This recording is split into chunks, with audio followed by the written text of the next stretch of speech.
Bismillahir Rahmanir Rahim. In Alhamdulillah, wassalatu wassalamu ala Rasulillah. Brothers and sisters and friends, Assalamu alaikum wa rahmatullahi wa barakatuhu. Okay, I'm not here to sing, okay? I don't know how to sing.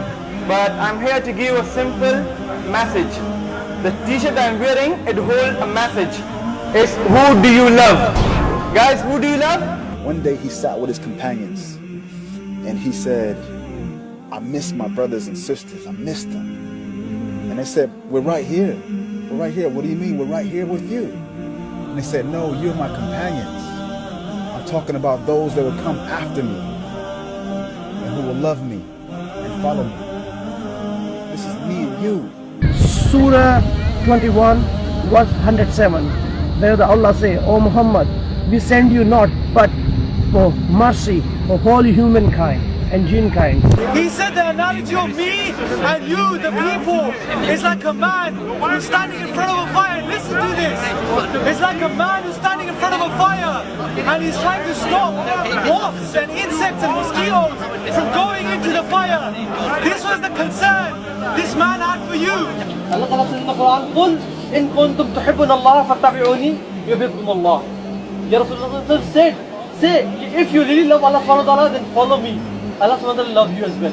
He told us that a black is no better than a white, and a white is no better than a black, except in the righteous deeds.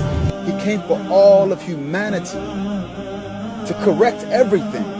Little baby girls were being buried because everybody wanted sons.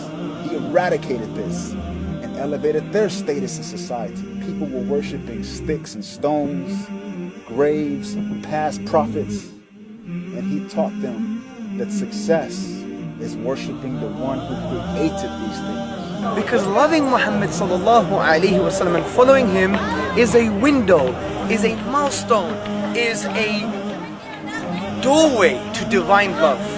So we had the Renaissance because of the Islamic world, what happened in Spain. And we had what happened in Spain because what the Prophet Muhammad was given. There is someone who did more than what we can think of. And we don't love him and we don't know him. Do you know who is that? Muhammad upon him be peace. You love Rasulullah, do you actually really love him from the heart? And if you really love him from the heart, what actions have you got to show for that? So what we're trying to do is to inspire this positive change and to tell people to come out and prove your love for Rasulullah sallallahu alaihi wasallam and come out and show your love for Rasulullah sallallahu alaihi wasallam. Get involved in this global campaign, calling people to this love. Also, get involved on May the 16th, Global Messenger Day. We're going to have over 50 countries and over 100 teams calling people to the love of Allah subhanahu wa ta'ala via the love of Muhammad sallallahu alayhi wa sallam.